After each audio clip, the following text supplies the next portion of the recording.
Uh, a lot of Protestants don't understand orthodoxy. Actually, none of them do, or else they would be Orthodox if they realized how awesome it is, how complete it is, how wonderful it is, how beautiful it is. The reason why is they get hung up on two things. About the works righteousness that's talked about against the Jews in the Bible, and the fact that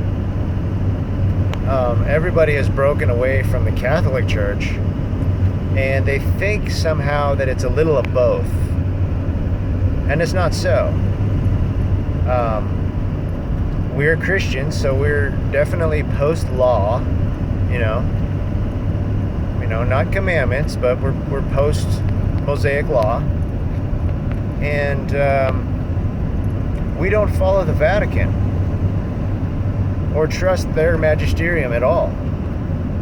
Our situation is purely by apostolic tradition, handed down, like Paul says to Timothy, by the laying on of hands. And that's mainly it. So we do Lent. Yes, we do Lent. It's very important, actually, to tame yourself down. And the point is not just to get through Lent. The point is, Lent is basically, it's right before a lot of new people are taken in and baptized. They don't just get baptized any time of year, anytime they ask. It's at the end of Lent, at the end of a long journey that is meant to tame your body, that David has gone through, that Moses went through, that Jesus went through, that the apostles themselves went through before the Lord sent down the Holy Spirit, and that they've continued to go through every year since. So if you feel this way that I was talking about, you're Protestant and you're cringing about this whole thing, look into it. Ask yourself, at what point did apostolic tradition fall off the tracks?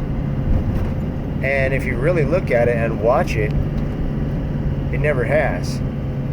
And the reason why there was even a split between the Orthodox and the Catholics is because the Catholics were the ones falling off. They were the ones adding words to the Apostles' Creed, for example, and diluting the pure faith. So I'm not trying to give a long talk on this. I was just trying to have a complete thought. So, like I said in my last message, if you're curious about orthodoxy and perhaps there's not a church in your area, get online and find where the nearest bishop is and call him, and he'll have time for you, and he'll tell you what you ought to do, what in your case, because the Lord himself doesn't want anybody to be lost, certainly not for lack of a church. So God bless you if you're an inquirer about this, and I hope that it leads to fruit for you in your life. Have a good day, friends.